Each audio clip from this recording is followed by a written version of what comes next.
Get ready for the Ochelli Effect. I'm a big fan of the show. Chuck Ochelli, and he's been known for many years as a blind PFK researcher specializing in intelligence agency involvement in multiple assassination, propaganda, and other global criminal operations in the 20th and 21st centuries. Your listeners are extremely fortunate to have you. And now, the most underrated voice in all media. Chuck Ochelli! Well, let's see. It's the 18th day, actually. I almost said 17th because, wow, I did 4 hours yesterday, and I'm a little tired. But it's the 18th day of July, 2019, allegedly, according to that thing we call a calendar, and this indeed is the Ochelli Effect. Now, we do originate from Ochelli.com, but we're also heard in a variety of other places, no matter how you're coming to us, whether it be further on down the stream by your final slab of choice, your applicable application, and all of that. We do appreciate you for tuning in. Now, you might notice I'm a little weak in the voice tonight because the throat is sore, and no, it's not because of what you might be imagining. It's just an odd thing that has happened here, and I've been trying to nurse it all day so I can actually do the show tonight. And it's not because I was on for 4 hours last night either. That was fine. That was strange. You'll notice that there's an extra podcast that went through the feed today because a guy called in. I thought I was going to talk to him for 10 minutes during the extra show, and yeah, 2 hours later, we had a whole other show. So that's the way it went down last night. But tonight's a whole other thing because it is Thor's Day. And I have a friend of mine with me who has not been on the show very much, although he's been doing a lot of other people's shows as of late. And always present, though, always somebody who is around one way or another. Actually, rather, the only person who's actually close to me that you get to hear on this show in physical proximity, as well as kind of interconnectivity. Real honestly, face-to-face, this is probably the only guy that you get to hear on here, which is why he busts my chops almost every time he's on. But tonight we got a serious topic to discuss for the first hour. In the second hour, I have no idea where it's going to go. Daniel Louis Crumpton is with me. He is the guy behind downloadedcontent.com. He is also the author of Then Came the Flood. He is tonight, though, going to talk to us in the first hour about CannaSense. Now, that is an interesting topic. What does it have to do with? You may notice at my website that there is now a clickable link and all that kind of stuff. And you know what? I think Daniel's going to help me explain what's happening. And I think we're going to have an enlightening discussion regarding something that really we shouldn't have to be enlightened about. It should be something that, I don't know, to me, like I said last night when I was asked about it, it's just one of those things that doesn't make sense to me that this is a problem. The idea that cannabis, which is a multiple use type of natural thing in the world, you know, kind of like water has a lot of uses, so does cannabis, so does the many natural plants that grow out of the ground and, I don't know, seem to be designed to be consumed by the human body by design. You know, stuff like that. And yet there's all kinds of stuff related to it, and I hate it when people call it marijuana, all that, okay? But no holds barred. We're going to have this discussion with Daniel, and I promise I'm going to be quiet because, A, my throat's sore, and B, I have to get the facts from the guy who is directly involved, most involved that I know of, with the whole CannaSense thing that is happening. And so, Daniel, first of all, how you doing tonight? Hey, man, have you tried those new iced coffees from the Circle K's, formerly known as Flash Foods, with their new coffee machines yet, dude? I have not tried the iced coffee. Pretty tasty, man. Pretty tasty. You ought to walk down there and grab you one, man. How much do they cost? Oh, I use my Flash Cash, bro. Well, you know, I already used my Flash Cash, so I'm a little, you know, little tight, but maybe I'll get one later. It's been a while, man. We ought to do a show together sometime. Yeah, it would be a good idea, wouldn't it? Yeah, dude, I miss being on your show because I get to be myself and you don't censor me or anything. I mean, I have to watch my F-bombs. But we ought to do a show, man. When's the next time we can do a show? Yeah, how about now? Huh? What? Like now. I know you fell asleep while I was doing my intro, right? Nah. The whole 3 minutes it took me. You know, dude. sorry. Hey, thanks for having me on, Chuck. This is the only show. Like, people ask me, dude, do you get nervous before you do a show? And I'm like, yeah, dude, every time. Every single time. Except on your show, because it's like home. You know what I'm saying? It's like it's nice to be able to not feel like you have any type of a vice grip around your throat. Hey, no, Chuck. On here, Daniel, you say what you want. I mean, look, you're open to be engaged about it. Oh, and by the way, we do have phone lines open. I forgot to mention that as well. We're going to have a little discussion here at first, but I think that we're going to have cause to have people call in, so I should give out the number, shouldn't I? Yeah, go ahead, man. Okay, yeah. Hey, and you know what else is funny is he said it's kind of like being at home. At one point it was like being at home because in one room I was doing my show and in another room Daniel could potentially be my guest, which, we could literally throw the lighter back and forth for each other's cigarettes if we needed to.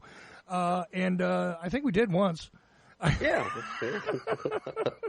maintaining the fourth wall of illusion that we're in studios somewhere. Right. During a quick break, one of us would bring the other food or coffee or something. It was just, nobody knew that at the time, but that was the reality. Not today. Actually, we're a couple of towns apart from each other, but still in close proximity, brother.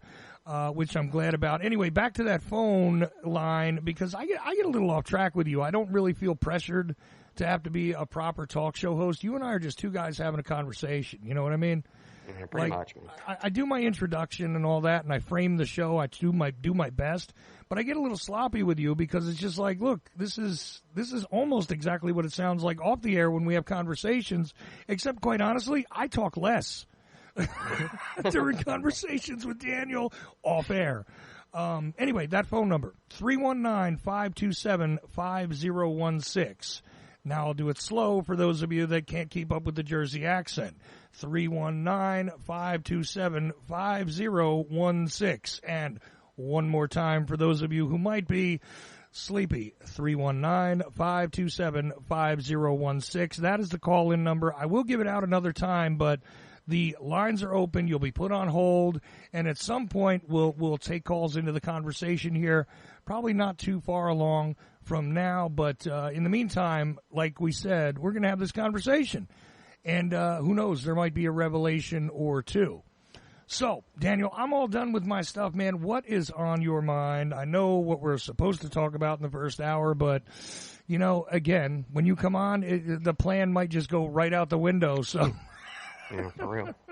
Yeah, dude. I mean, this week I believe that I've hit a huge milestone in assimilating you and your website and your properties into the collective. That was a big deal for me because me and you went back and forth about the issue of CannaSense and its model and what we're doing, when I first got involved. How long have I been involved with? Like three years now? Well, it's got to be a minimum of 2. I know it's got to be a minimum of 2. And look, full disclosure, in case you're a new listener and you haven't heard the conversations or my discussions with myself on air about this, fact is that I'm one of these guys who has a principle that says I am not going to encourage anyone to harm themselves, right? Now, cannabis is not harmful. That's not an issue. Okay, cannabis to me is something that is just like anything else. If it is utilized, in a reasonable way, it can do a great many things, miraculous things, wonderful things. Not just make you feel good, but in full disclosure, I'll tell you that it is the only thing that sometimes is able to break my cycles of difficulty with PTSD.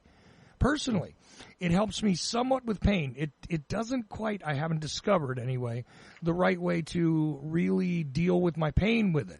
But the absolute iron grip that I can find myself in when it comes to PTSD can absolutely be broken, controlled, and handled with a plant. And it's cannabis, okay? It's just that simple. And on the other hand, also, even recreationally, whatever, it is not harmful in my mind at all. And I don't see any evidence that, I've never known anybody who's died from the use of cannabis, quite honestly. So, here we go with all these discussions. Now, that wasn't my problem. My whole thing was I didn't understand how it is that the postal regulations were not going to preclude this thing from functioning in the first place, this idea of CannaSense. And I was not getting explanations. I felt like I was asking a question and somebody was pretty much shoving the Constitution at me, and I was going, wait a minute, no, hold on. There's plenty of things in the Constitution that don't necessarily fit the reality of many other laws that are passed and the way that things operate. Please explain to me how these two things line up. And quite frankly, for over a year, I did not get a proper explanation, and it wasn't because Daniel didn't try. It's just he just wasn't looking to force it down my throat, so he let it be and thought that I was kind of just being oppositional to it. And this is what we did. Douchebag. You're a douche. But here's the thing. Somebody sat down and explained this to me.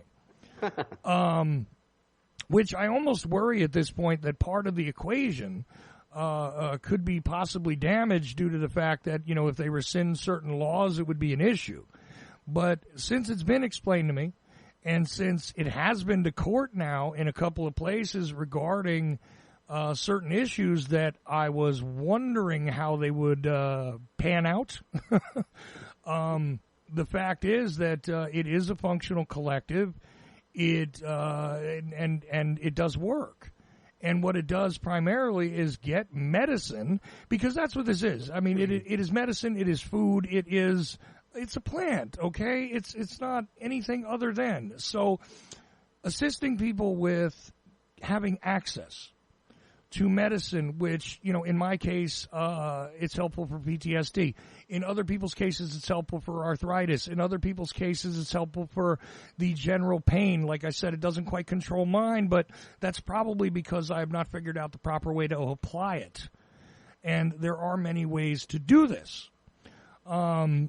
The fact is that I see no reason philosophically, I see no reason legally. In fact, you and I have even had the discussion regarding the Constitution in and of itself being enough of a precedent that I don't see how the laws which have been enacted against cannabis in various places have even become laws based on the supremacy of the Constitution. It makes no sense.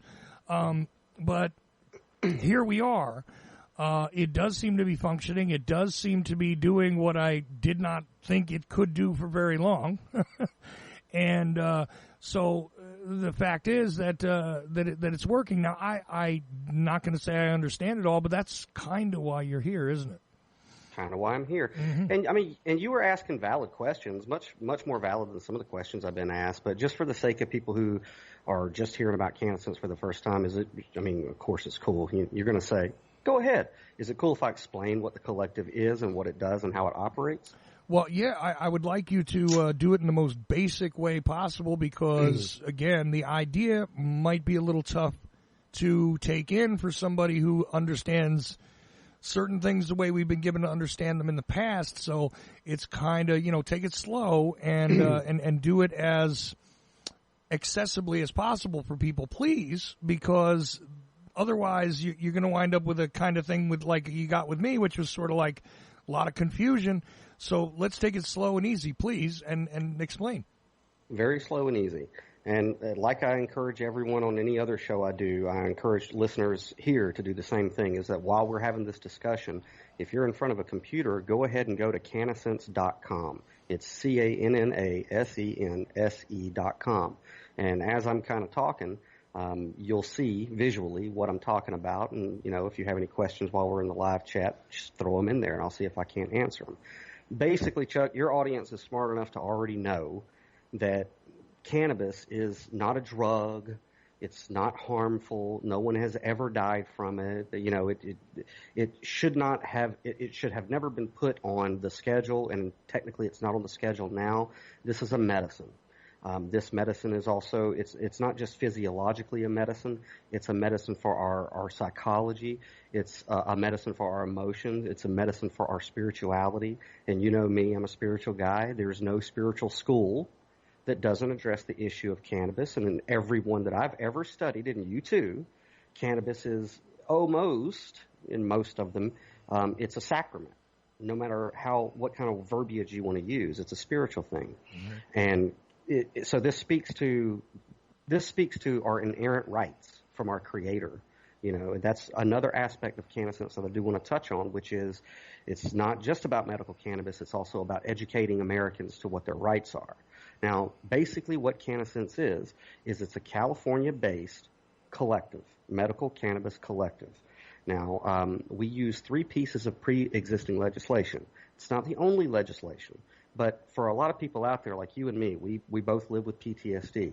And when we're in the middle of an episode and we need help, we don't have time to learn the Constitution and things like that. We just need a foothold, as we're falling down a mountain. We need just enough to get us to level out so that we can start, climbing back up the mountain. Well, right. Let me interrupt you there just with one thing. And that Sure. is that if you are truly suffering with something like this, let me get in your ear for a second. You very well know that out of desperation, you're willing to do things that, quite frankly, are dangerous even in order to relieve it. You actually do risk harm by going and getting, say, other chemicals to try and deal with it. Not just the ones that are prescribed, but, some people will utilize alcohol. A lot of people utilize alcohol, which is dangerous, which is destructive to your body. Now, I'm not saying that I object to anybody using alcohol for any reason, and in fact, I keep a bottle of whiskey by me at all times for medicinal purposes. I don't drink very much at all. You know this, Daniel. I can attest to that. But I mean, I literally, you know this too. I have a dusty whiskey bottle sitting within an arm's length of me, right? And I use it for medicinal purposes. But the thing is that to consume it often is harmful. Okay, cannabis is not, and when you are desperate to be relieved from and I do mean to describe it as an iron grip that you sometimes find yourself in when you are faced with a problem like this. And I also imagine that a crippling arthritis would be the same. Out of desperation, you might seek out, very toxic substances, whether they're prescribed by a doctor or they're sold on the street corner, okay?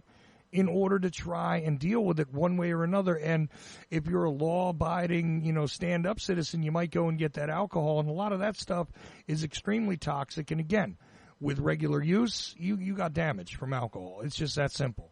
So, fact is, you know that there needs to be a better alternative, and it has been there all along. It is cannabis.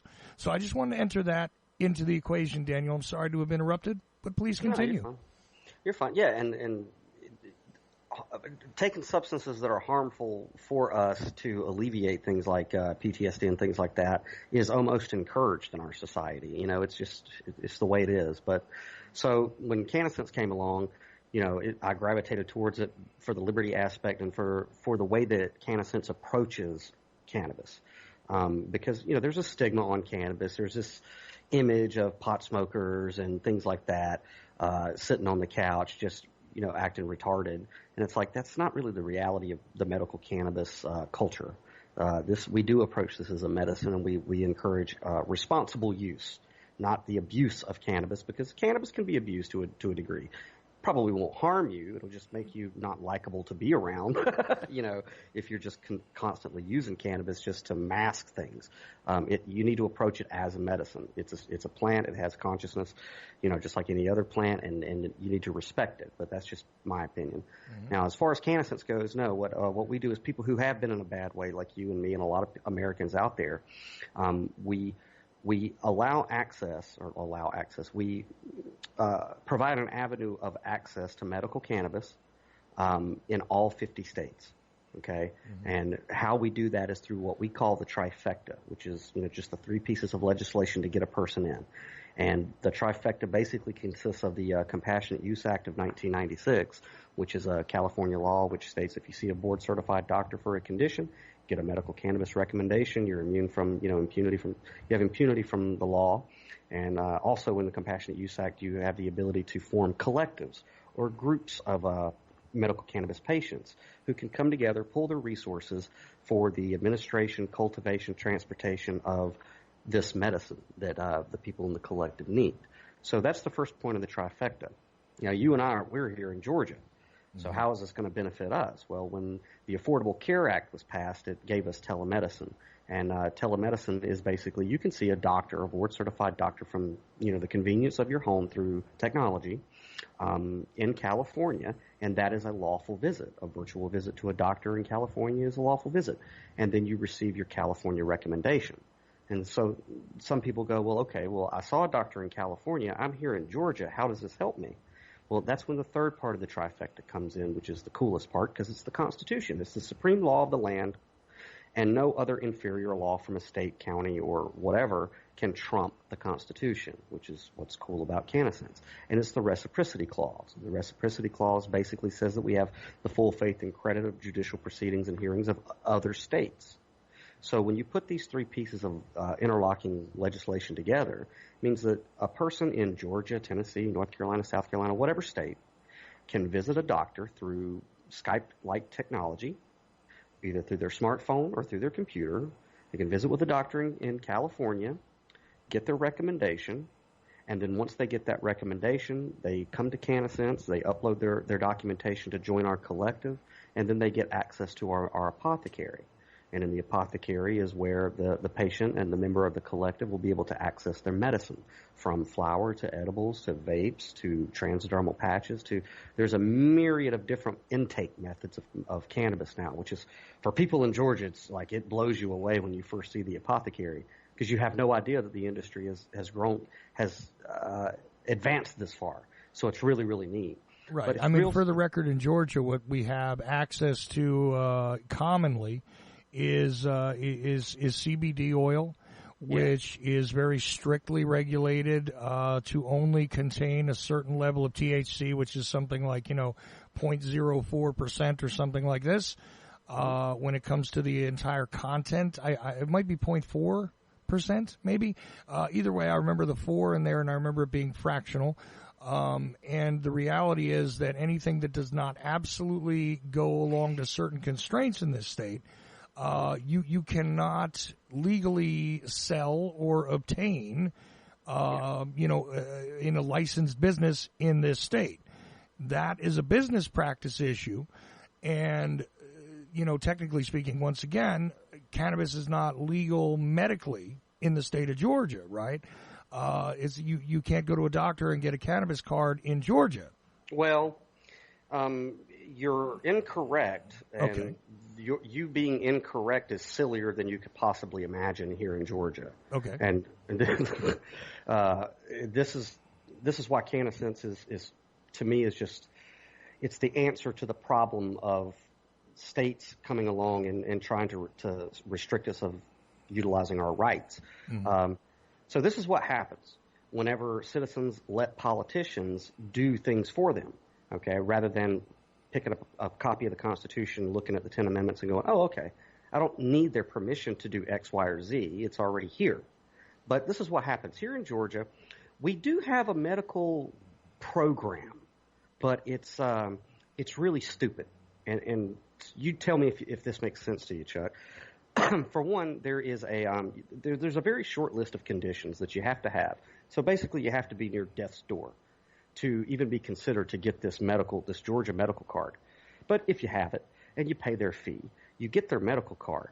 However, their medical THC card or whatever it is only allows somebody in the state of Georgia to possess this low THC cannabis oil. It's like 0.05% THC. It's got to be this one oil from this one company. So that's the only thing you can have. You can't have like flour or edibles or anything like that. You can only have this particular low THC oil in your possession.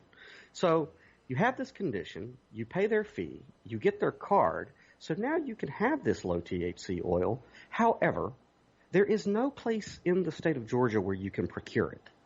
So if you procure it from manufacturers in, say, Colorado, and you're pulled over here in Georgia, you have your card that allows you to have low THC oil. You have low THC oil. You will get arrested because they say, we know that you didn't get it here in Georgia. So, Chuck, can you explain to me what the point of getting this card is? Well, that's why I said there was no medical card here, because effectively it's useless. You know, and that's why I wanted you to explain that, actually. And it might be 0.5% or whatever, but I know it was something like that. The level of oil that they say you're allowed to obtain, but it's not actually sold here. There's nowhere to get it. No. And if you, like you said, even if I went to Florida, which is a neighboring state, and obtained it there, any police officer who knows anything would know that that was not manufactured here, because guess what? There is none. And therefore, like I say, that card is almost like like a trick. It's not even. It's nothing. It's not legal, basically. No, Chuck. It's not like a trick. It's a trick. Okay. It's a trick for revenue generation. I stand corrected right there, because you're right. But my point is that when I said there's no program, there might as well be, because that's what it boils down to. Yeah. Yeah, and it's ridiculous, because you and I both know that, like in Middle Georgia, where we're at, oh man, the communities, on the public, on the surface, they're all about the veterans. Okay? Mm-hmm. Yeah, we got to take care of the veterans. But when you go down to the VA, do you think that they're going to give them any option to pursue cannabis as a medicine for their post-traumatic stress disorder for the wars that we sent them to go fight? Absolutely not. And in fact, they punish them. If THC is discovered in their bloodstream, they can turn around and deny them medications of other types. Right.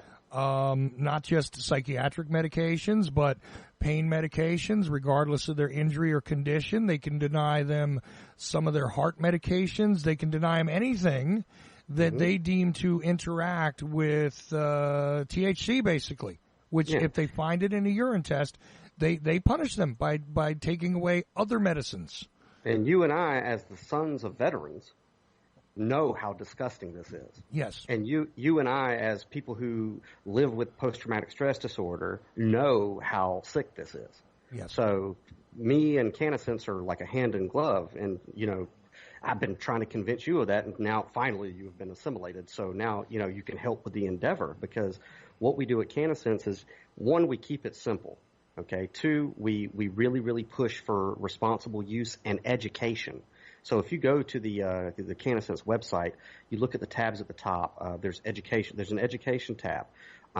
If you really want to know about cannabis and you want to really get it down to a science and what kind of medicine or intake is going to work for you, click on that, man. Actually, whenever a sponsor, when you get a hold of us, a sponsor or a caregiver, when they walk you through this process and you do get to your doctor's appointment, take the time to really listen to what that doctor says, dude, because I was blown away. When I had my first doctor's appointment for medical cannabis, that doctor told me and taught me so much about cannabis relating to my specific conditions that I never knew, and he gave me a treatment plan. He's like, this is what you need to take in the morning, in the afternoon, at night. Other than that, before that, Chuck, you have to go under a bridge to get, shake, that you don't know if anything's been sprayed on it, like formaldehyde or fentanyl, or you have to go to some guy's house who, he sells cannabis, but he sells other stuff too, and you really don't want to contribute to that. You really don't know what's in it. You don't know what the strain is. You don't know how it's going to affect you from one re-up of medicine to the next. It's just, it's insane, the black market. You do know a couple of months ago I got sick, literally from exactly what you're talking about, with something being sprayed. And I'm not sure what it was, but I think they were trying to add flavor to the cannabis, basically. Yeah. I didn't request it, but this is what I was sold, because out of desperation, once again, I was kind of trapped in a cycle of difficulties. And that, a matter of fact, I'm sure you remember I explained to you that I did not sleep more than an hour or an hour and a half for over a month. Mm-hmm. And when I finally did, again, I'm risking things by going out and dealing with people that, quite frankly, I don't even want to deal with, and I don't know, and I don't know what it is they're really giving me. But again, out of desperation, I did it, and wound up getting a little sick from it, because I don't know what that other chemical was. The cannabis didn't make me sick. Yeah, and so whenever I joined the collective, one of the greatest benefits is when you get into the apothecary, we have test results for our medicine. We send our medicine off to be tested for, THC levels, CBD levels, and, so all of that is there for you to see. The description of the effects and the conditions that particular strain was bred for are there. Other patients in our collective who have used a certain strain, they leave their reviews, and they leave their, how it affected them. And what's cool about it is, like, if you get a strain, I suggest to people to sample every strain in our apothecary, because most of our strains are exclusive to CannaSense. You can't get them anywhere else. But, when you find a strain that really works for you, that really does what you need it to do, and, that the next time you re-up your medicine in the apothecary and you get that strain, it's going to have the exact same effect. It's not going to be a crapshoot, which is how black market stuff is. It's a crapshoot. You don't know if it's going to make you have couch lock or if it's going to be a high sativa that gets you on a treadmill. With the CannaSense apothecary, dude, man. You get, like, let me plug a strain. There's a strain named after me, the DLC, right? Yeah, you get some of that, has a cool effect, gets you motivated, gets you creative, gets you going. You know that every single time you get that strain, it's going to have the exact same effect. And that, to me, is like worth so much. Well, yeah, and to be honest with you, man, I'll tell you something. If I can find the right, and I know I have not found exactly the right strain, but if I did, I would probably, if I found a way to do it, I would name it after me if it worked for me. Because, again, I've got a slightly different issue, and that's the thing. You, the listener, might have a different problem. I brought up arthritis, sure, which is, an inflammatory issue, but is also a pain issue. Some people have pain issues without inflammation. Some people have nerve damages and things like this. Some people have, like we brought up the PTSD. Other people have other anxiety-driven conditions. There are individuals who have difficulty with digestion, where, again, there's lots of different ways to naturally utilize the plant, and that's a big question here. CannaSense as a collective also deals with the people that grow, too, right? The people that actually handle it, like we actually know it's not sprayed with all that stuff, too, don't they? Yeah, man, and and I think your listeners know if they follow, whenever I show up or whatever, that I took a trip out west not too long ago, and I had the great pleasure of actually visiting the farm where our medicine is grown, and yeah, it's completely no pesticides. It's organic, sun grown. The farmers are just great people. And they love these plants, and they treat these plants with respect. And it's nothing like you see like with other farmers where it's in a industrialized warehouse where there's every bud is monitored and things like that. It's just it creates the plant can soak up that energy of just but the farm where we have our flower. These plants are cared for in such a natural way. I mean, they play music for the plants, So it's way different. It's a way different thing. And if you don't think that type of an environment, that type of energy around these plants doesn't have an effect on when you consume the medicine, then you just I really don't know what to tell you. No, I don't know what to tell you either. Because look, if you grow tomatoes in your own garden, and you spray them with a whole bunch of pesticides and and weed killers sprayed around them, I mean, you should know very well that they're not going to come out the same way as when somebody really takes care of them, keeps them away from all these other chemicals, allows the sun to be utilized by the plant properly, make sure they're watered exactly right. When you actually take care of your plants in a natural way, they come out completely different. I mean, there's a reason why the organic stuff costs a little more. Okay. Well, I mean, and I'll tell you another thing, Chuck. When I was out west, and I visited my first dispensaries, right? That it was a great experience. It was like, okay, this is neat. Like, you can go down the street and grab your medicine and stuff. However, I'm 38. In these dispensaries, for me, as somebody who's a little older than in my 20s, the dispensaries were uncomfortable for me. You know what I mean? Like it's like being a little too old at the club. Okay. You know what I'm saying? It's like you shouldn't be at the club when you're, that old. But it was like that for me.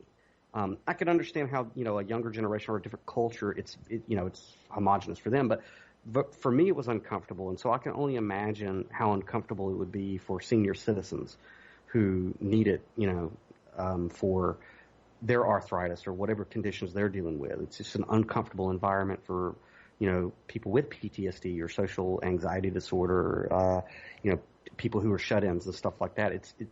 Even if you had a dispensary down the street, it's still an issue. And with CannaSense, you can just do it from home. You could do it like Amazon. It's just a few clicks to get your medicine and it's delivered straight to you. But speaking on the differences in the medicine, like the flower that I did get from the dispensaries, which come from like industrial grows and indoor grows and stuff like that. Right. When I partook of that medicine, it still didn't have the same effect as medicine that is organic, the medicine that CannaSense offers. It just didn't have the same oomph. It didn't have the same sense of peace of mind. It didn't feel familiar. Well, you know what I mean? Back to the tomato plants, right? Not only do organic tomatoes, actually have flavor, but they actually provide nutrition in a different way than the industrially grown, completely pesticide-ridden, industrial farm type tomatoes. They just do, right? So, again, it's just a matter of the way you take care of a plant, the way a plant is handled, absolutely changes the nature of what the plant contains. I mean, it's just that simple. So, but I just want to make that key point here that the consistency you were talking about, where you know what you're getting and you don't know what you're getting when you're, picking up off the street like it is, I just described to you I did. Not only is it the additive there from the middleman, but how do you even know where that came from initially? You don't. In this way, you guys know what it is, where this is it came from. It's going to be consistent, which is very important when you're attempting to create a plan that, obviously nothing is one size fits all, right? Otherwise there'd be one strain and everybody would use it. The fact is that sometimes, a strain, an amount, maybe some people require more, some people require less, some people require something that is a little more light. I've had different types before where, it definitely affected my body. Other times it affects my head. Sometimes it just affects the mental part of the head. Excuse me, port. That's funny. But what I'm saying is there's a variety of issues here. And the one thing the dispensary usually does is give you consistency. But once again, they're sourcing from a lot of different places. This is a collective where, the collective knows what it has harvested, so to speak. Mm-hmm. So, they know from whence it came. They're able to be connected with the individuals who know what they're doing regarding the growing, regarding the assistance in the growing, I should say, the caretaking of these things while they grow. So, therefore, you have something that's cleaner, more consistent, and et cetera, et cetera. So when attempting to figure out how your plan of action to deal with your condition becomes an issue, you have something that is relatively consistent, and it's just going to be about customizing it to you personally based on your conditions and your personal needs. Yep, what you just said. And okay. So I encourage people, if you're anybody who's listening and you happen to be in a state where there's no access to medical cannabis and you're dealing with, whatever condition, whatever is hampering your life, and that medical cannabis can be of assistance to make you live a better life, which is, kind of the point of this whole thing. I encourage you, go to CannaSense.com, click on the Become a Member page. It'll show you the different ways that you can come into the collective.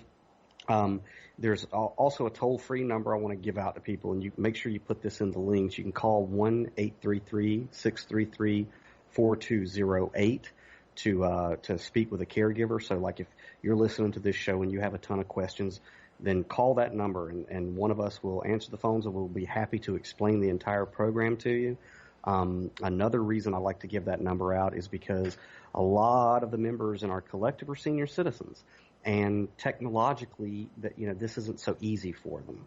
And if you give us a call at 1-833-633-4208, somebody will assist you. If you don't have a webcam, we'll figure it out. If you don't know how to upload PDFs, we will help you figure it out. If you don't necessarily know how to schedule your doctor's appointment, through the internet, we will walk you through it. We wanted to make this program so easy and make caregivers accessible to where, a senior citizen can do it that has very limited knowledge of technology.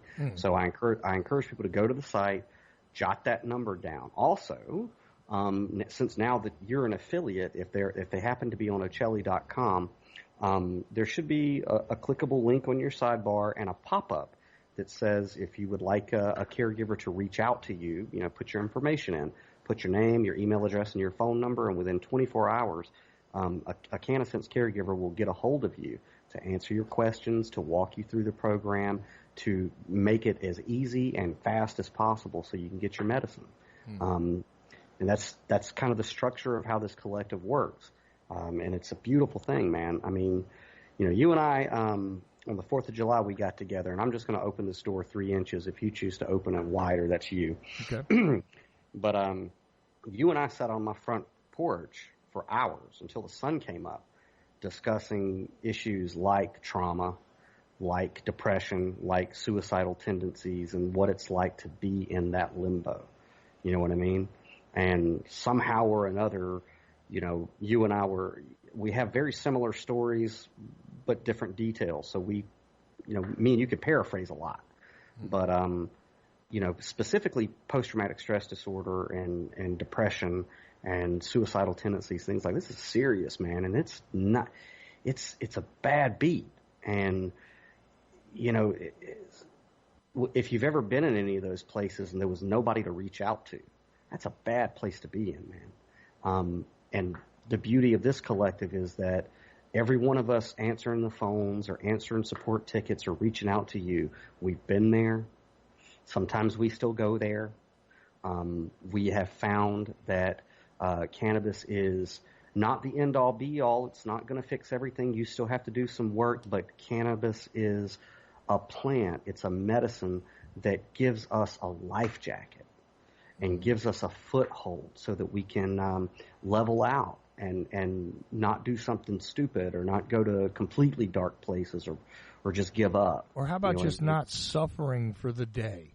You know, because sometimes it is just a matter of a cycle where it seems as though you open your eyes and the first thing you're aware of is that you're suffering, if you got to sleep at all. And that happens. That does happen. And here's an interesting thing too. You're actually, if you do use the clickable link on my site, or if you call up that 800 number, to the best of my knowledge now, there is nobody that they're going to reach that does not have a sympathetic window into their world in some way or other. They are either someone who is directly taking care of or has taken care of themselves or people very close to themselves, and has seen that cannabis directly has been an improvement in people's lives, either their own or someone very close to them, or both. Mm-hmm. So I'm not giving away anybody's personal details here. I'm just saying that you're not talking to somebody who is, getting paid by the hour to answer calls. You're dealing with people that are aware of the gravity of requiring medicine for various conditions, one way or another. I think there's nobody in the collective who is unaffected, either directly or indirectly, by something that was greatly improved by cannabis. It seems like that to me. I mean, I may be incorrect, but I'm pretty sure that's the truth. Go ahead. Yeah, I mean, if they call that toll-free number, there's a very good chance they'll actually speak to me. But everybody who answers the phones and is on the management team, I know all of them, and I know that all of their lives have been profoundly affected around the issue of cannabis, either the lack of access of it or, access to it. And every one of them have stories that'll just, rip your heart out, but they've managed to, through CannaSense and through, being able to access their medicine regularly, safely, discreetly, they've been able to navigate out of some bad waters, myself included. Mm-hmm. CannaSense has profoundly enhanced my life. It's made a huge, it gave me a shot. You know what I'm saying? And it gives a lot of people a shot. And, when we're on the phones and we're dealing with patients, it's very emotional work, Chuck, because sometimes you're on the phone with people who are literally about to pull the trigger, or they're just at their wits' end from body pain, or they're having anxiety attacks because they have a diagnosis of cancer. And you're on the phone with these people, and it'll rip your heart out sometimes. Mm-hmm. But it's very, very fulfilling, because I can't tell you how many times me or Dave or Amelia have been on the phone with a patient, and we've gotten them stabilized, we've gotten them access to their medicine, then we hear back from them a week later, and they are completely reborn. And you can hear it, man. You can hear it in their voice. Mm-hmm. And, you just, to be able to have a vehicle to affect lives like that, it's very humbling. And it certainly makes you feel silly for ever having a pity party for yourself, because no matter how bad you think you have it, you'll get a call where it's much, much worse. Well, see, the overarching point that I wanted to make sure was made here is that you're not ever going to be dealing with somebody who is doing this, because it's for profit, it's a business. You're dealing with people that take this personally. Mm-hmm. Because it is a personal issue. Some people, I don't know if you've ever been addressed with this kind of concern before, but some people might, because of the stigma of the medicine, might because of the stigma of a condition, one way or another. At certain points, I got to tell you that people that are affected by HIV can be assisted by cannabis. There's a stigma connected to that. There's a stigma connected to psychological, emotional conditions. There's a stigma connected to various issues, right? What I'm trying to say is that, some people might not want to ask for help because they don't want to deal with some stranger who doesn't necessarily, know their world or whatever. What I'm trying to say is that you're dealing with people who on a personal level are not just looking at this as, well, this is for profit and, I have to deal with people. It's a chore. This is being done by people who really do care. They are actually caregivers. They're not just assigned that title, and they're not disconnected from the issues. Now, I'm not saying that, you call up and they're going to have the same condition as you. What I'm saying is that not only does cannabis not get stigmatized here in the equation, but neither does the patient. Right. Is my point. And I think that's something that I don't know if you've ever addressed that anywhere else, but I want to make sure that we address that here, because look, if help is available, if something positive is available to alleviate suffering, pain, discomfort, dysfunction, functionality might be restored with cannabis, not just, pain relief, not just psychological relief, not just emotional relief, but again, in just, the very simple, non-stigmatized condition of arthritis. If you can get that to, alleviate itself just a little bit, I mean, that changes your life right then and there on that day. You might have not been capable to move about your own home or out of your home, or to be able to do some of the things that were essential to your life because of arthritis locking down your body. But a lot of different conditions. I'm not saying that that's the only one, but I'm trying to go with the most vanilla issue here. Yeah, I mean, even if you don't think that you have some type of debilitating illness or whatever, a condition, I mean, I've said this plenty of times before, and this is another reason why cannabis it's so silly to think that it's illegal. Because it's so not, I mean, based off of just simple principles. But all of us are born with an endocannabinoid system in our body and in our brains and our nerve receptors. Our body knows what to do with CBD and THC. Not only does it know what to do, it needs it to maintain equilibrium, to maintain balance in your brain and in your body. Your body needs it. And I've said this before. I'm like, look, if we have a right to life, liberty, and the pursuit of happiness, well, with life, that means I have a right to oxygen because you got to have oxygen to live. If you come along and you put a pillow over my face and deprive me of oxygen, you've deprived me of my unalienable rights, which is life, because I'm dead, and you're guilty of murder. And so the federal government and the states have come along and they said, we're going to stop you from having something that your body needs, THC and CBD. Well, that's attempted murder. So, you can't. Marbury versus Madison's already said you can't, no inferior institution, state, county, whatever, can come along and write any legislation that contradicts your previously secured rights.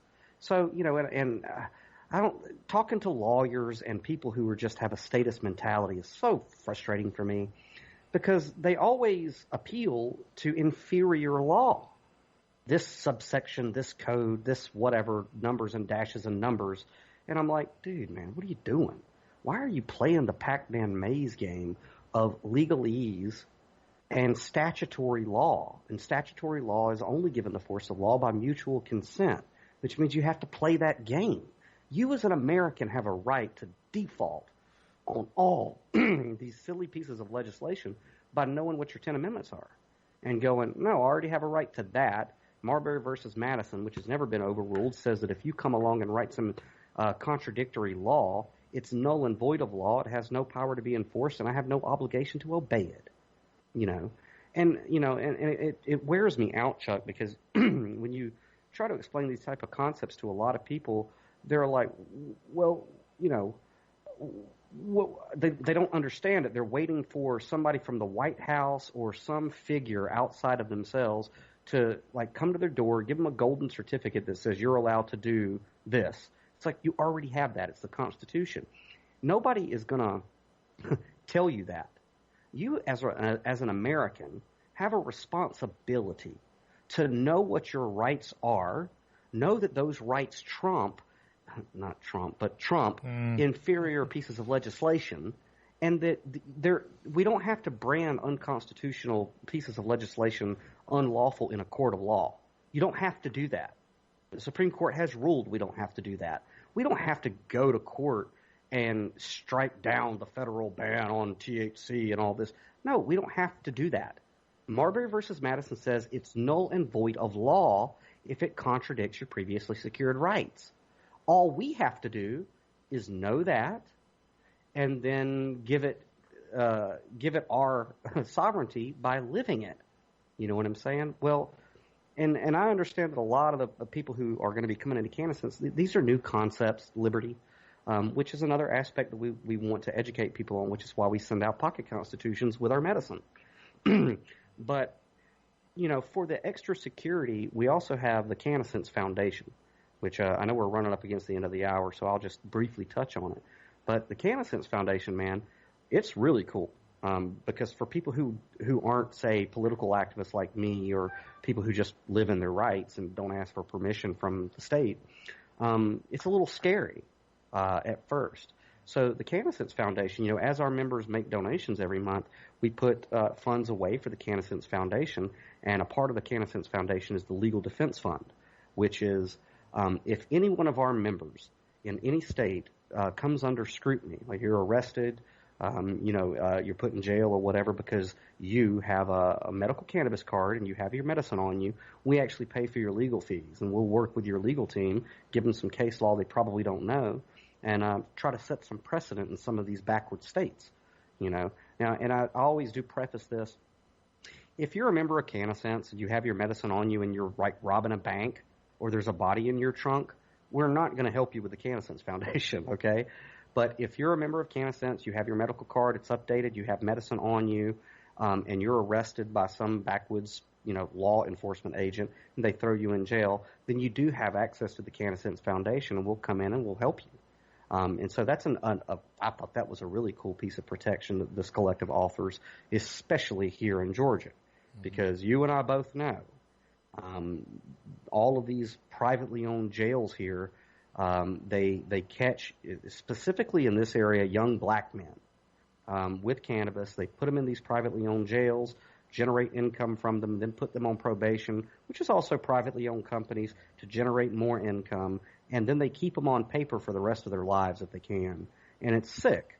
And so when people join our collective, like around here in Georgia, then now they got some teeth, and they have a collective of people who are going to back them that do know this case law, and we don't like bullies. You know what I'm saying? So we as a collective move and work together to, we're trying to set some precedent. And personally that I've taken this to court here in Georgia, and because I wanted to put it to the test, and came out okay. I didn't end up in a cage. Well, I'll tell you what else too. Really quickly, I could talk about something that is personally linked to you that I found kind of amazing while you were still dealing with an issue when you were kind of under supervision, if you wouldn't mind. No, I don't care. Okay. The fact is that you were under probation. Mm-hmm. The offense is irrelevant. It was a nonviolent crime. Allegedly a crime, but whatever. The thing is, you didn't fight it, but you were under probation and had revealed to your probation officer actually that you had a medical cannabis card, and even though you were required to do urine tests and things like that, right?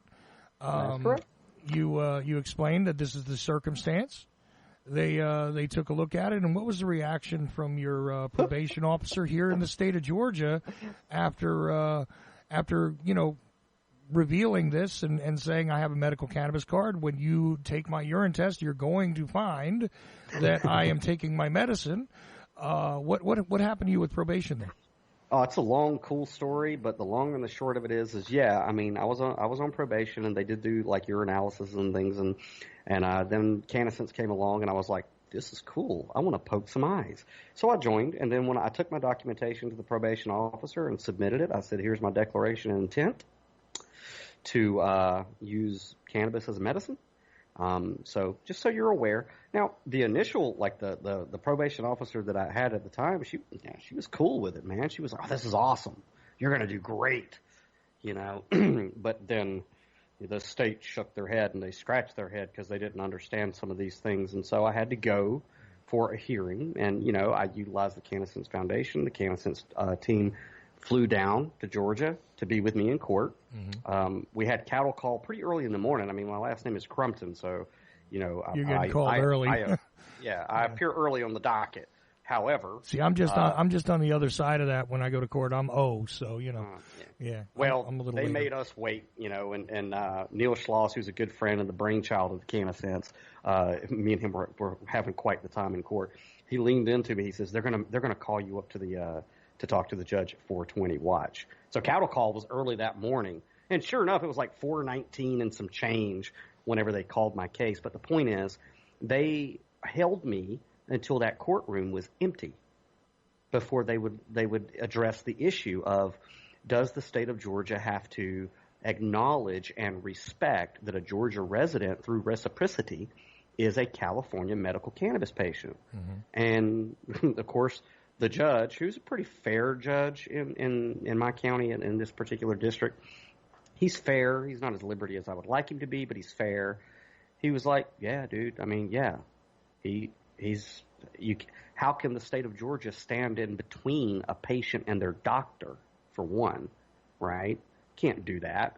But yeah, I mean, through reciprocity, Georgia had to acknowledge my status as a medical cannabis patient and let me go, not put me in a cage. And they were like, let's get this dude off of paper as soon as we can, because he's kind of a thorn, So it came out roses. And, with the CannaSense Foundation, members can donate to not just the CannaSense Foundation, the Legal Defense Fund, but like the veterans' needs. And in instances where veterans are like, well, if I join and I start taking cannabis as a medicine, what will happen at the VA? Well, that's where we would come in, and we would basically, we're not trying to pick a fight, man. We're just trying to have a conversation with some of these people, and get them to the ideas of liberty through civility. Just explaining a few things to them, because people who have a statist mentality, it's not like they're evil. They're just ignorant. And I don't mean ignorant in a condescending way. These are Americans who just haven't been introduced to these concepts of simplicity and liberty. Because liberty is simple. It's not, and I say this all the time, you go into a law library and you see stacks and stacks and stacks of books, and you go, wow, I need an attorney. But you have to go in there with a pocket constitution that's only a few pages long, and you have to understand that little bitty document controls and nullifies every one of those books. That's America, man. It's not our government. America is a concept. It's an idea. And that idea and that concept is that you, as an individual, have rights. And those rights are to be protected and respected. May the heavens fall. And we just have to get other Americans to come into that mindset again. Because right. I don't want to talk about political stuff, but we better do it, man. God, we got to do it. Yeah, no, and I agree with you there. Look, we're going to go over time a little bit because you mentioned something here that is a key issue in my mind. And I want to make sure that we get to it, and then we're going to take a break and try to change gears here.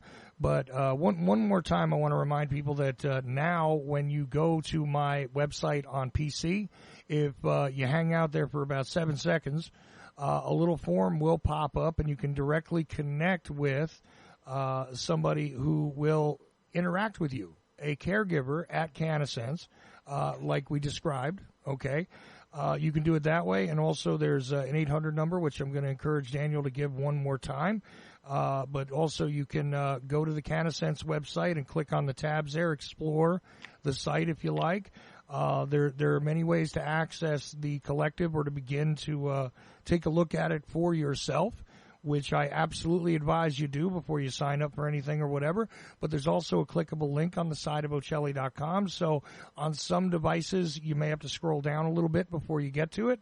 But for the most part, either a pop-up or that link will get you directly in touch with somebody who will be able to help you to explore this possibility and to become part of it. And each one of these individuals, like I said, is personally involved. But before we actually go to a break, you mentioned veterans, and this is one of the heartbreakers for me, is even when I have, and you know that, as you mentioned, we are both the sons of veterans. So maybe there is a very serious soft spot in my heart for older men that I have encountered. I mean, young men too, who I know have sacrificed a part of themselves in an effort to serve their country. Okay. So a couple of older gentlemen that I have met not that long ago here in the state, quite frankly, when I have offered them some of my cannabis, from whence it came, let's not discuss it, but fact is that I have offered it to them because I knew they were suffering, as I would offer food to my neighbors, as I would offer water to my neighbors if I had it available and they did not. This is the kind of person I am. And I have been told more than once by one of these guys that I cannot take that. I know it'll work for me. I know it'll do something for me, but I can't take it. And they're right, because they don't have a card. They don't have even the beginning of something to justify it. But, I mean, in their minds, they don't want to disrupt their medical situation with the VA. Has CannaSense dealt with this yet? Because this is an issue. Like I said before, if you come up with THC in your system, they may take away your painkiller. Now, that might be all right, but they might take away other medications. And, for them, maybe they're not ready to, or maybe they don't want to go through the withdrawal, or maybe, other medicines that they're seeing certain doctors for. I mean, it could completely disrupt a multi-layered health plan that they have in mind. I'm not saying that I judge their health plan to be valid or invalid or anything like that. I'm just saying that is a real palatable thing for these men, especially if they're older than me. Some of them having served in Vietnam, some of them having served in Korea. This kind of thing. You and I encounter these guys. Is there a way that they can get assistance, reassurance, explanations, something to assist them, because can we help them is what I'm wondering really overall. But I mean, can we help them in a way that that they don't have to suffer for attempting to seek more natural help? Yeah, I mean, me personally, like I've had conversations with employees of the VA who deal with addiction they're addiction specialists and things like that. Mm-hmm. And we've had private discussions where I introduced the CannaSense program to them, and they love it. And they've asked me for business cards, and they've said, Daniel, when I'm sitting behind the desk, they told me I agree with everything that you're talking about and what CannaSense stands for. But when I'm sitting behind the desk, it's their job, and I get it. I'm just doing my job. There's certain things they can say and they can't say. But these particular people I've spoken to, they said, you give me a stack of business cards, and even though I can't say certain things, I will slide that card across the desk. So you do have people in the VA who they think the idea of cannabis use being a penalty is just as ridiculous as we do. How would we assist the veteran? Well, look, it's like this. Not only are we trying to, assist people in getting their medical cannabis, we want people to also be liberty-minded and things like that. So in each individual veteran who makes the decision to join our collective, it's going to be up to them how they choose to proceed. How they choose to proceed will be supported by their sponsor or their caregiver, which is what the caregivers are for. Mm-hmm. If an individual veteran wants to do like I would do and push the issue with the VA to try to make a difference, then we're here. And we have a ton of case law, a ton of Supreme Court rulings, a ton of, ammunition in the arsenal that a veteran would need to approach the VA in a civil way to get this conversation started. Because at the end of the day, I mean, it is like this. If there's anybody who has a right to utilize this medicine with impunity, it's veterans. Mm-hmm. Okay? So we know that. It's now incumbent upon the veteran or the individual themselves to know it too, and then to act in it. And when they do, they'll have our support. So the way I kind of see it is if you have a veteran who joins our program that is willing to push the issue, then we'll equip them with what they need, and we'll assist them in having a conversation with their local VA and seeing what we can get done. Because criminalization of cannabis has been around for a long time, and we all know the conspiracy theories as to why. Mm-hmm. And it's incumbent upon each and every one of us to come together into, a collective, pull our resources, intellectual and monetary and physical and things like that, and make the change now. Right now is the best time. And so, if you're a veteran, you come in. Oh, we also, I wanted to say this too. We do offer extra discounts for the procurement of your medicine. Now, we just started a program where when a veteran comes in, if they provide their VA card or any other military identification card, they get additional discounts. It's just kind of our way of saying, you guys rock, and you deserve it. So we're here. We go case by case, situation by situation, because this is when you're dealing with all 50 states on an issue that is been so convoluted by the illusion of legalese and statutes and acts. It's sensitive work. So but a veteran coming in has their caregiver and has the rest of the collective to pull support from. Absolutely. So that's the thing, though, is even if the caregiver that they find their way to is not necessarily equipped to handle the VA in a full spectrum sort of way. They might have some general knowledge. The other thing is that they might be able to turn to somebody else in the collective who does have that knowledge, and there's also individuals from various walks of life and other professions. Indeed, part of the collective are some of these people that are involved in the legal defense. Yeah, and not to mention, we utilize technology to disseminate information all the time. Every month, sometimes twice a month, I personally send out newsletters with, neat little factoids and things like that. Neil does weekly webinars, live webinars that people can join live and ask any kind of questions they want to.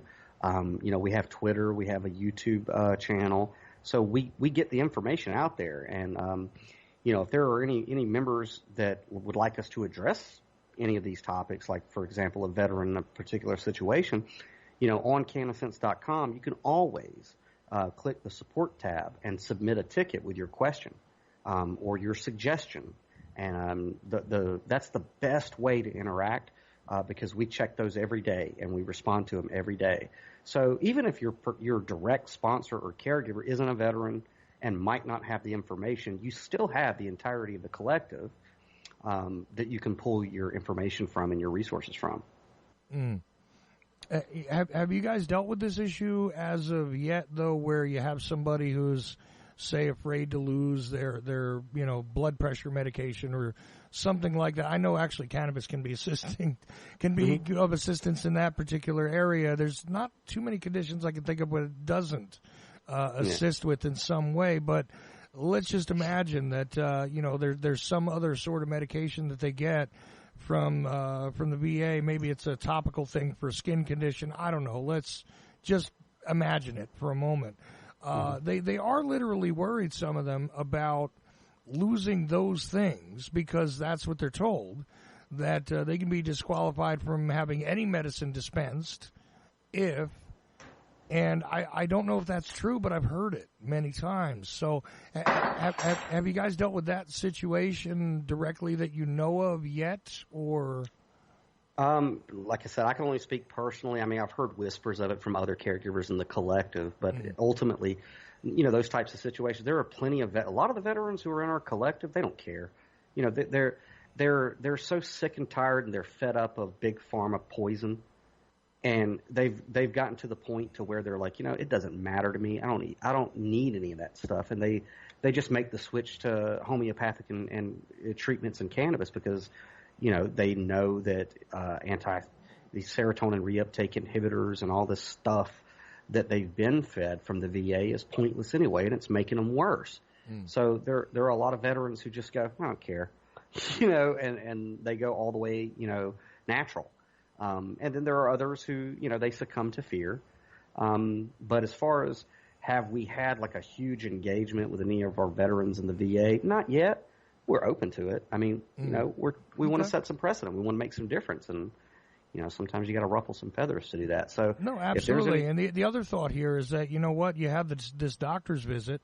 So quite frankly, if you are absolutely sick of what the big pharmaceutical companies have fed you, because this is the only thing that's supposed to be acceptable for whatever conditions are ailing you.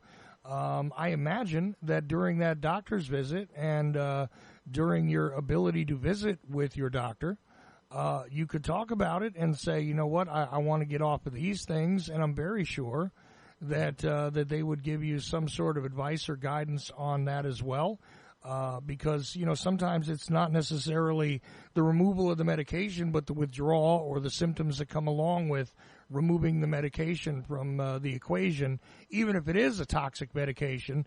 If you're kind of accustomed to it, if your system is accustomed to it, there are hazards that could come up, and I'm sure that these guys are also knowledgeable at being doctors who are dealing with this sort of thing. They could assist them with that kind of thing as well, right? Yeah, whenever you schedule an appointment with a telemedicine provider, you have a medical questionnaire where you can fill in all your information, and whenever you see the doctor via technology, yeah, he'll go through all that. And for me, like I never took anything from big pharma to alleviate my symptoms because thankfully I was in the alternative news world for long enough to know that big pharma wasn't the way to go to alleviate anything. But yeah, they'll educate you. Like if you're already taking big pharma pills, like you shouldn't just jump off the seesaw. You need to wean off of it. As you begin to take homeopathic treatments and incorporate cannabis into your healing, you ease into that and ease off the big pharma. But I'm not a doctor. However, I do know that the doctors that we refer you to will go over all of that with you. Well, no, that was the point. I wanted to make sure that it was understood that this is a full spectrum thing. This is not just, here's your doctor, he signs off on something. There's actually care taken to recognize the current condition, to recognize what the issues are. Because look, I could just tell you I got an issue and I need a medication, and there's plenty of doctors who do that, on behalf of big pharmaceutical companies, rather irresponsibly, because they're being paid to do so. Okay, I'm trying to explain here, or trying to get you to explain, that is not what is happening here. This is a doctor who's going to take into account the individual's condition, the individual's circumstance as well as condition, and therefore, alleviate some of the fears that some people might have about, well, look, I'm on a whole bunch of other stuff. No, you can deal with that with the doctor. Again, Daniel's not a doctor. I'm not a doctor, but hey, you know what? There are people that are trained to understand exactly how these things work. Even the stuff that they don't prescribe, they got to know how it works. So even if you're on something already and you're saying to yourself, I know this is, a toxic thing that's building up in my system, and, you think that that's going to be the difficulty, that's going to be the hurdle. Actually, the doctors that are working with the collective are fully prepared to handle that as well. Is that not a fair statement, Daniel? It's very fair. That's accurate. That's it. You're right. Nailed it. Okay. Just wanted to make sure, and I know we ran over time here, and, I want you to, again, give out the 800 number. And also, when we're done with this show, you're going to have to give me a bunch of the links here, because you mentioned the YouTube channel and the Twitter, and I don't have all of these. I have the website, but I want to give a list of links, which I'm going to include with the metadata for the podcast and all that stuff. But also remember that there is a form at Ochelli.com. If you wait a couple of seconds after you go to the front page, it'll pop up in the lower right-hand corner if you're on PC. A little further down the page, there is, if you're on other devices, sometimes there's a clickable link, which will also, both of these things are capable of connecting you to a caregiver at CannaSense. And everybody's journey is individual, because we all are individuals. But if you understand or wish to understand that cannabis is a multi-purpose medicine, and that there is a total wellness approach to it, you can inquire by doing that, or that 800 number like you were saying before, Daniel. What is it again?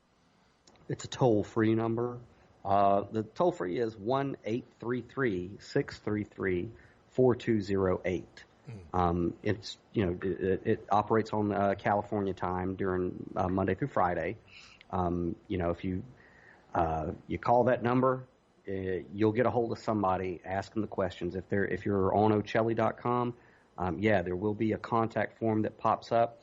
If you just put your information in there, one of us will get it on the management team, and we'll contact you back through phone, through email, through text, however we can get to you, to answer your questions and to help you through. And I know we're about to take a break, but there's another aspect of CannaSense which is really excellent for veterans or people on SSI or fixed incomes. Mm-hmm. There's another aspect that I'd like to talk about on the other side of the break, to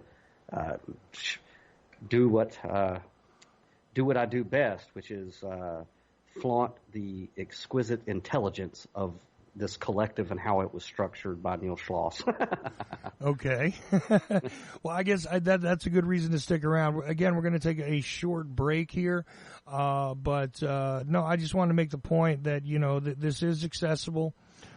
This is something you can look into. And also, by the way, in the next hour, you can call in and talk to Daniel if you want to talk to him right now at 319-527-5016. I imagine we're willing to field questions about this or any other topic that might come up, because it's going to be a little bit of freestyle here coming into the last 40 minutes of the show or so. Not sure where it's all going to go, but I wanted to make sure we gave enough time to this particular topic because it is of extreme importance. That people do understand their rights, first of all, but secondly, that and really a very close second, exactly how ridiculous it is that something that is so accessible, truthfully in nature, to be a solution, a positive assistant through natural means, has been so long demonized and so ridiculously treated by so many people for so many different reasons, that it is just at the point of ludicrous that that this is even an issue anymore. And so therefore, I suggest you exercise your rights and educate yourself at all times about every issue. But I think about the use of cannabis for its absolutely beneficial purposes is something that needs to be featured in a lot more places at a lot more times. And look, if CannaSense is the mechanism by which you're going to learn about this, great. I suggest you do your own studies as well. I suggest that you get access to whatever it is that can improve your life, and cannabis is one of those things that can do that. So I just want to make that point clear. So, Daniel, I'll let you kind of close out the hour before we go into, well, it's more than an hour now, but before we go into the last portion of the show where we're just going to kind of go in God knows what direction, anything you want to say before we go to the break? No, I mean, I'm overly ecstatic that finally I've gotten Ochelli into the Cannabis Collective, CannaSense. And, dude, I don't think that you've ordered any medicine from us yet, but I want to come back after you get your first order of medicine from us, because I know that this happens across the board. Every time I walk somebody through the program, the excitement of, one, going into the apothecary and seeing the medicine and going, you mean I could just click, I want this, this, this, and this, and then it shows up at my house discreetly? And then they sample the medicine. And it's it's revolutionary, and you could hear it in people's voices. And they become new people, man. And it's the greatest thing. So I can't wait until you get your first order. And we do have strains that are specific for your conditions, as a matter of fact. And we could talk about that off the air. For ocular pain and things like that. But I want to come back on after you get your first order of medicine. But yeah, if you're listening and you need medical cannabis, then, go to CannaSense.com, go through the tabs, education, become a member. You can call the toll-free number 1-833-633-4208. If you're on Ochelli.com, if that pop-up shows up and you want one of us to give you a call, go ahead and fill out your information there. If you're at my website, downloadedcontent.com, there's a dedicated CannaSense page there. It has all the information that you need on how we operate lawfully, how to join, a bunch of YouTube videos of shows where I've explained this program ad nauseum for you to listen to and share with your friends. There's a pop-up that'll happen there also, just like on Ochelli and the Liberty Beacon and several other websites, because a lot of people in our industry, if you want to call it that, are, they're starting to get on board with this. And now you're starting to see ads for CannaSense all over all these alternative media sites, and they're becoming affiliates because we have to do this. We have to all band together, pull our resources, whether it be radio shows like yours, podcasts, YouTubes, whatever, to get this message out. And so that's what we're trying to do here, man. I appreciate you helping me do it. Finally, douche. But yeah, I mean, it's See, again, though, my resistance, I want to make this very clear. My resistance was not about the plant at all. No, dude. Your resistance is futile. Well, that too. But, my resistance was never about the plant. I have, and you know this all the way through. And even though I'm somebody who's never abused cannabis, but you also know that I have utilized it when I can for my conditions, which I have a few of them combined. Yeah, well, you mentioned ocular pain, but ocular pain, I have body pain, and I have the PTSD condition. And quite honestly, they're not all served by any medicine I've ever found, as of yet, and like I said before, with the proper guidance, which, I intend to get, I'm more than happy to tell people if I can find a solution for the things that I've carried around with me for decades. The ocular pain my entire life, since just before the age of 30. So, 17 years, the body pain, and the PTSD. Well, that is almost a 40-year-old condition. Okay, for me. So, these things I have battled my entire life. It feels like, for sure. It's just any solution I want, and a natural solution which is not harmful, which is not benefiting bloodsuckers and big pharmaceutical companies, is a beautiful thing. And of course, I'm on board with that idea. And this is the only way that we're going to do it. I mean, it's just that simple. And if you want to after the break, I mean, for briefly, I can go over how we get it to patients in all 50 states. I know we've discussed it, but I can go over it real quick so that listeners go, oh, okay. Well, hey, you know what? If we don't get to the freestyle portion of the show tonight, that's just fine. But let's take a break real quick and collect ourselves, just so we know where we're going for the last half hour or so of the Ochelli Effect here on a Thursday night. And who knows, maybe we'll do an extra little segment afterwards, something like that. I don't know. Like I said before, I have no idea how to plan anything when Daniel shows up. So there it goes. Anyway, Daniel Louis Crumpton is with me. We are talking about CannaSense, and stick around to find out what it is we're discussing in the next hour, because I have no idea what it is, and it's not even the next hour. It's the next half hour. So there you go. The Ochelli Effect will be right back. The second hour, I would normally say, is beginning, but guess what? It's the last half hour of the Ochelli Effect here at Ochelli.com. Do appreciate you for tuning in and sticking with us. And meanwhile, the author of an article called that spiritual thingamajig or something like this. What is the title like a again? Part of your religion that anything I write, you just screw the title up? Yes. Jesus. You have not been initiated into my religion. You do not know the tenets of it, so therefore I cannot reveal all of them to the uninitiated. But yes, sir, I must. It's like reverse speech. It is.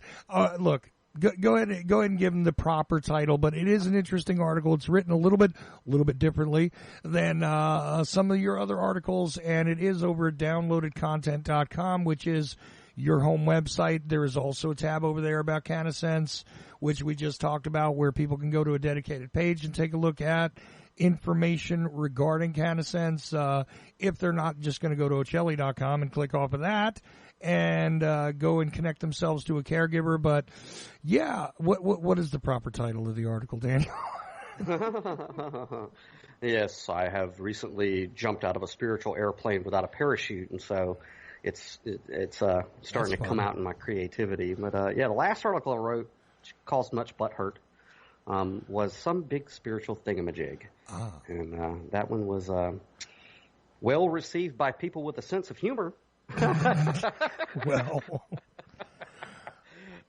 not so well received by others with sacred cows. But well, see, I appreciated it. Thank you, man. I appreciate that. I really did. And I am a nasty, nasty critic of people's writing, so, which is really funny because now I'm writing and it's a sloppy mess, but but it's still, I retain my right to be a ridiculous penile implant when it comes to being the critic of other people's writing. I'm really bad. I'm really bad.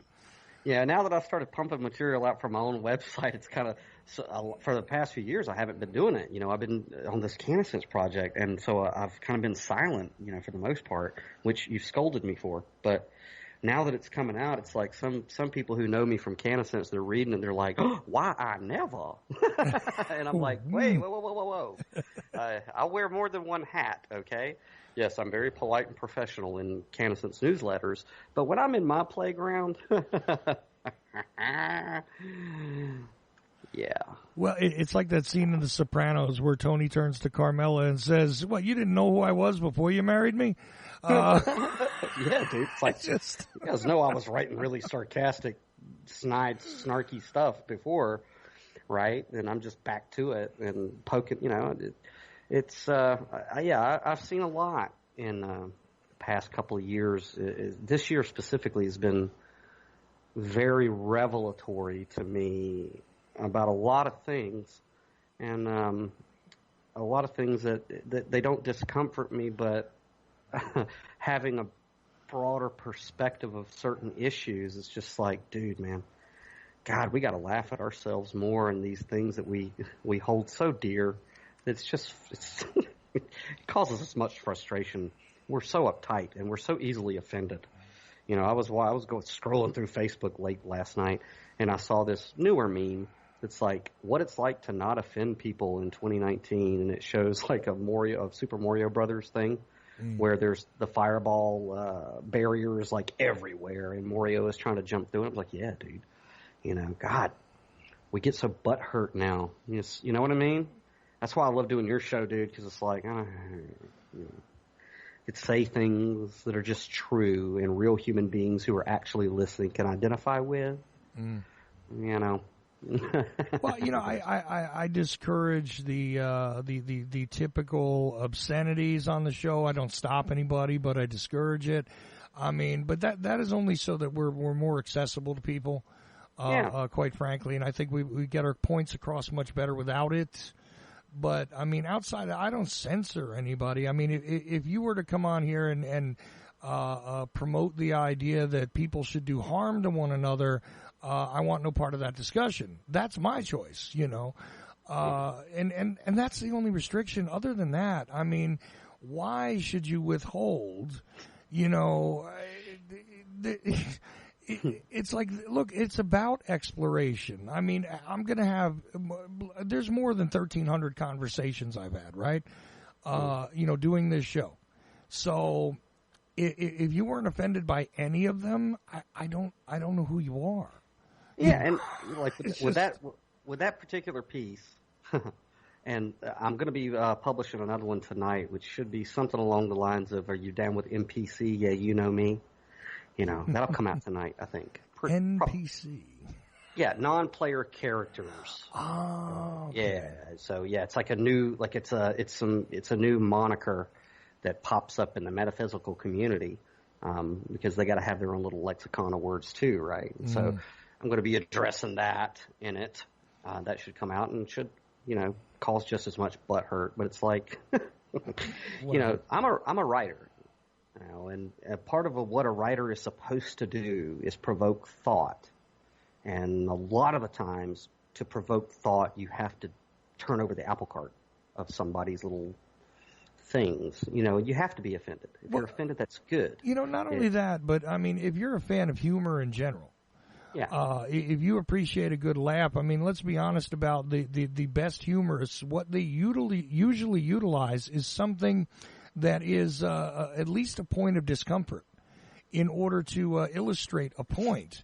Sometimes that point might be absurdity. Sometimes that point might be political. Sometimes that point could be about, you know, the strangeness or the evolving social situation. But the greatest of humorists who have communicated, you know, complex ideas, not the simple thing where, you know, somebody gets a pie in the face or whatever. But, you know, somebody who's giving you a complex piece of humor, there is almost inevitably something built into it that is uncomfortable, disquieting, problematic, maybe even really hurtful to some degree, but you turn it around into something that's humorous. And I don't know of anything that I've ever really found funny that isn't in some way uncomfortable, a disturbing image. Yeah. And what's so funny about it is some of the people who do get butthurt about that one, and they're going to get butthurt about the next one, they're like, you're making fun of me. And I'm like, in all honesty, I was making fun of myself. For real. Like, when I sat down and wrote that and the next batch of pieces that I do put out, it's like, if you're offended, a dog that barks is the bitch who got hit, but I'm making fun of myself, to tell you the truth. And but it's great. God, it's great to just deconstruct things about yourself that you thought were so solid and that make up who you are as an individual. It's cool. You got to laugh at yourself, man. If you don't laugh, laughter is, God, it's along with cannabis, man. That's why cannabis makes you laugh. Laughter is in and of itself healing. And I don't know, if you ever come across a topic or a subject where you can't find something about it to laugh about, then you might need to do some internal work there. Not that I'm a doctor, not that I'm telling you what to do, just telling you what works in my personal life. You know what I mean? Laughter and music and laughter. That's it. But I got another one coming out tonight, and I'll do the same thing for people like you who don't like to read. I'll read it for you and then upload it to YouTube and embed it in the article, and people will listen to it, and then they'll pretend that they read it, and they'll be like, oh, it was written so well as you read it to me, and I'll be like, it's okay, your secret's safe with me, and they'll be like, all right, cool, we knew it. So that'll come out later tonight. Sounds good, and it will sound good. So there I go, breaking his chops again. Actually, I haven't done this in a while. Would you like me to recite something for you? Oh, no. Yeah, sure. I didn't even check to see but let me check the phone lines really quick. Because, we have a lot more listeners than are in the chat room, which, by the way, I want to acknowledge a few places where I do see you guys listening on the stream. There is the totally masked location individuals, which are totally unknown and don't even have a country of origin. So, welcome, I guess, governmental agencies. Next thing is, let me just take a look over here. I'll go away from the mic for a second. Shout out to Roger Landry. I just took a rip off of a strain we have called the Liberty Beacon. There you go. What? But multiple listeners in Chicago, Illinois. Let's see, we got people in Michigan. We got San Francisco. We got I see Rochester, New York. I don't see anybody in Jersey though. That's odd. It's odd. A bunch of American listeners though tonight. Actually, not a lot of international ones. What's up, San Francisco? But I was at the Golden Gate Bridge not too long ago, dude. I buried a Delta shield. I'm responsible for Star Trek. There you go. Provided the earthquake didn't disrupt that. Jeez, that was rough out there. Still going on, by the way. Aftershocks they're talking about having for the next few months. I don't know if you're aware of that. But let's see. It ain't my fault, man. I was back in Georgia when that went down. No, I hear you. Las Vegas. Let's see where else. Houston, Texas. We got, Utah. There we go. Thankfully, ever since I've gone to AM and FM in Utah, some people are coming across and listening to the live show on here as well. Let's see where else we got. What's the most unusual one? Florida. One listener in Alaska. I don't usually see that. Ooh. Very nice. One listener. Most of them listening on their cell phones, by the way. That's an interesting question for you. Does CannaSense have an app yet? Yes, sort of, kind of. If you use your smartphone to go to the site, I don't know how to do it because right now anyway.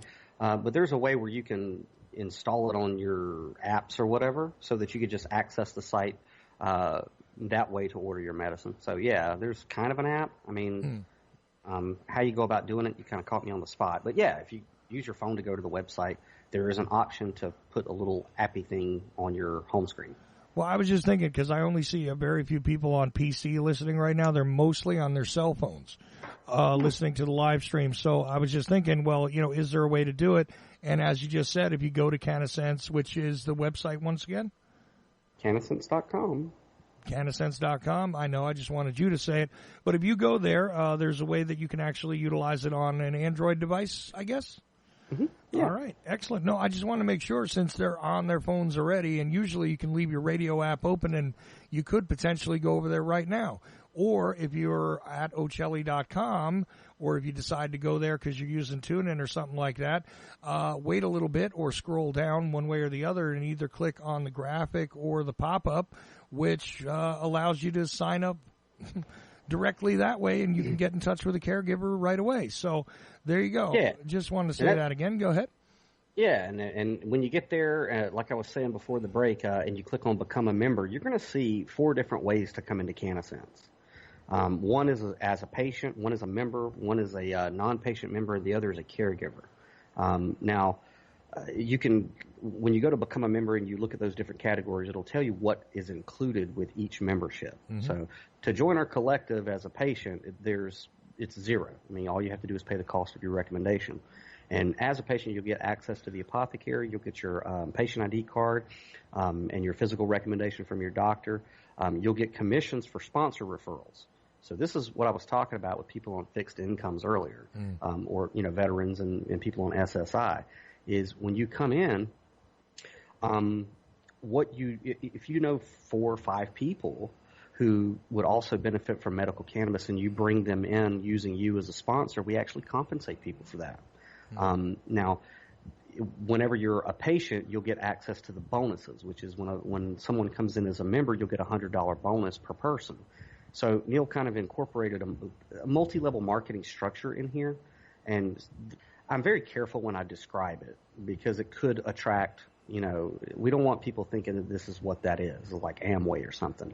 It's designed so that people on fixed incomes, they bring a few of their friends in or other, veterans in, and they get compensated for spreading the message, being a caregiver, and, by helping others to get into the program to get their medicine, will compensate you for that. You have the ability to come in as a full member, which is, you'll see it on the Become a Member page. It's $420 for a lifetime. You get a welcome kit that comes with $300 worth of medicine. You'll get the bonuses, the referral bonuses plus commissions off of people that you sponsor into the program. So it's a real neat way. And, of course, this is broken down more in the live webinars that Neil does. You can find that on the YouTube channel, the CannaSense Total Wellness YouTube channel. He breaks down the compensation model, which is allotted for in the Compassionate Use Act of 1996. But the program is set up so that if you are on fixed income and you spread the message, get some people in underneath you, hey, you get a commission check from the collective once a month or direct deposited, and it could at the very least cover your cost of medicine. So you get your medicine for free. If you're really passionate about it, like myself, and you go out there and you just really want to beat the bushes and the hedges and the highways and get as many people in your community as you can into this program, then you'll do a little bit better than that. But I will preface it by saying, I have witnessed some people who come in for the multi-level marketing, and they always fail at successfully doing this. I don't know what it is, but there's just something about the CannaSense model that if you're not really truly passionate about it, you won't succeed at it. I don't know what it is. Maybe it's some ethereal thing, but it's, from what I've seen, people who are in the collective that really have a heart for reaching out to others, helping others, and want them to live a better life and to heal from whatever their ailment is, psychological, physically, whatever, they tend to do rather well. And, the way I tell people in the collective is, every single dollar that you get on your monthly earnings is a life that you saved. And that's the way you should approach it. And when you come into it with that heart and you operate from that place, then you'll do all right. So, but that's all under the Become a Member page. So if people are there, I encourage you to look at that, especially if you're on a fixed income, seniors on SSI or veterans. It's a real neat opportunity for you to give yourself some breathing room in life, because I know how it is to live month to month, and a lot of them out there are living half a month to a month, sometimes. So. Right. And, look, I'm not involved in this simply as a marketing tool. I believe in the concept is what the bottom line is. And I believe that, I really I kind of wish that there wasn't a need for a collective to do this, that it was just something that was available to everybody, within a stone's throw of everywhere they're sitting, just easily, right? Any which way. It should be available every way that it can be, in my opinion. So, the bottom line here is that I would just like to see people's lives improved, which is why I do the show I do. I want them to think. I want them to explore. I want them to just have their lives be better one way or another. Because at all times, I know that all of us, every last one of us, can do better than we're doing. No matter how well you think you're doing, you can do better. And if you're doing badly, you can do better. That's the thing. I want to see everybody's life improved. And the only way to do that is by educating yourself and by immersing yourself in things that are more natural, or the preferable way of handling things. A lot of things have been put on this earth, in my estimation, to be utilized. And I think back again to my father. Quite frankly, when we have discussions about this kind of thing. He carried around with him for a very long time, because initially he was a Catholic, and he became disillusioned with the church.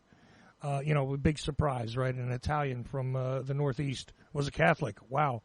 But fact is that he carried around with him for the last part of his life a verse from Genesis. Which, when you mentioned earlier that every spiritual discipline or every spiritual convention could reveal to you that this is something that is good, one way or another.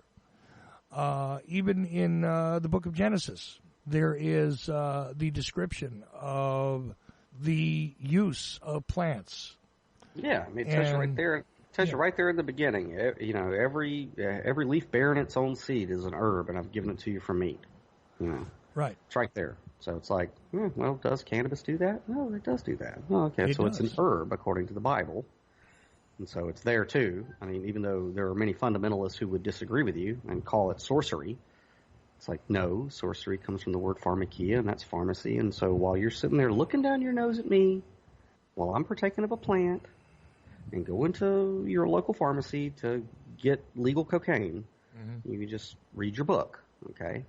Just saying. No, that's what I'm saying, and that's what my father was saying, in the 1970s, is that, and again, he was somebody who suffered from PTSD, but also recognized at some point that this was a lot better for him, and he was kind of well ahead of us. Recognizing that was one of the more healthy things that he did with his life, and yet he carried that verse around with him, though, to remind him that even those who are still immersed and not disillusioned with the church should have this explained to them. That's why it was his own handwriting on a piece of paper, and it's just one of those things he carried with him everywhere he went. And he wrote it down in other places, to remind other people about it. Kind of a thing that I don't think I've ever discussed anywhere else. I don't remember anyway if I have. But it's interesting to me how a lot of things go full circle here, and we're almost out of time, Daniel, and we wound up not following through with the initial plan we had, but. Big surprise once again. Like I said, you show up, I don't know, everything goes off the rails. Right? It's just whatever plans I had, forget it. It's just the way it goes. But look, this is a topic that is going to require more discussion later. I certainly want to illustrate for people exactly what it's like to go through. And I told you this too when I was signing up, is that no, I'm going to discuss how this works. I'm going to discuss what happened to me as a result. So I can't tell anybody anything just yet, because as you mentioned, I'm at the very beginning of the process here. But I do know from my own scientific methods, that this is a very likely road to getting me into a better place, improving my life, and giving me the wherewithal by being part of this collective to improve the lives of others. So we didn't take any phone calls during this time. I might have missed you guys on the line there because I wasn't paying attention. We had a little fun even during the break. But this discussion is very serious. I know there was a little bit of chuckling, a little bit of laughing here and there, but that is also healthy. But it is a very serious issue. It is something that does need to be examined. And I encourage, like I said, please take a look at this for yourselves. Explore the possibility. If you think that your life or the life of someone you care about, can be improved by the use of something that is not produced by a large pharmaceutical company that may or may not have cost-benefit analysis models built into it where they're willing to kill a certain amount of patients because, it is more profitable to not pay off the debt and all that kind of good stuff. If you think that utilizing a plant which is is grown with care, and therefore delivered to you as a natural medicine through this collective, I urge you to explore it for yourself. And again, the thing comes up at Ochelli.com. The thing comes up at downloadedcontent.com. The thing comes up at CannaSense.com because that's what it is. And I'm going to give you guys a bunch of links to all this stuff. So I'll just kind of give you the last couple of minutes, Daniel, to close out the entire show. How's that? Yeah, that sounds great. Like I was saying earlier, whenever you and I had our 4th of July overnight discussion, one of the themes that popped up was like the individual trauma that you and I went through seems to be widespread. Like we are all traumatized, whether we want to admit it or not in one way or another. And if we weren't traumatized when we were kids or throughout our life, as a society, 9/11 traumatized us, and then we get re-triggered every year around 9/11, by seeing it again over and over and over again. So we're going layers and layers deep into trauma. So we're all traumatized. And I've recently started diving into that world of examining childhood trauma and how do you actually deal with it. Because make no mistake, and I'm not saying that cannabis is the end-all be-all. It's a starting point for you to level out so that you can go, okay, some screwed up stuff happened to me or is happening to me, and I need to heal.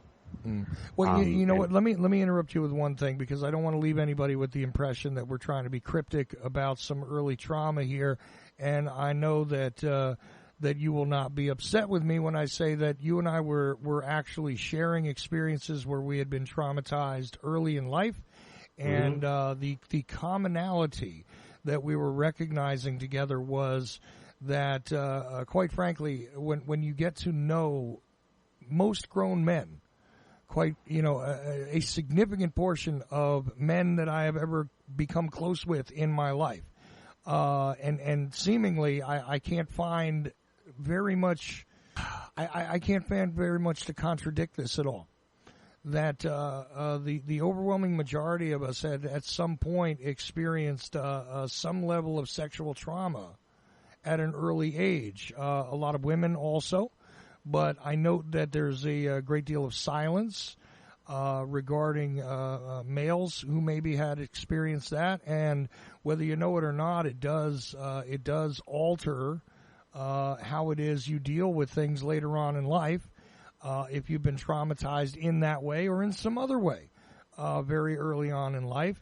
I'm not saying that, again, cannabis would cure that, just like you just said, but it is a mechanism by which there has been a great deal of success dealing with conditions that are rooted in something like that. And you and I had shared our... the details are not necessarily important, but I didn't want to make it seem like it was cryptic or we're hiding some sort of secret here. The fact is that is exactly what you're referring to. Am I right or wrong? Yeah, you're right. And there is a silence, and I think that there's a silence about things like that because in some way, I don't know, it's so deeply embedded in your psyche that it makes you feel weak or inferior or, something negative to discuss it, face it, deal with it. I mean, honestly, just deal with it. And thankfully, like with cannabis use allowed me to get into a headspace to where, I'm getting older in life and I want to understand poor decisions that I've made, poor habits that I have or have had or that have hindered me. And it's like, why are those things there? Why do I do these things? Kind of like Paul, the things I hate, I do. It's like, why? And then, you just got to white knuckle it and you have to, and I hate to sound all psychological, but you have to do some internal work. And doing that internal work is uncomfortable. I would suggest working with a therapist, talk therapy or something. I could suggest a good one. But you have to come to a point in your life where you catch the plateau, get into a mindset where you can really deal with certain issues from your childhood or from traumatic events and work with it. And cannabis does assist with that, very much so.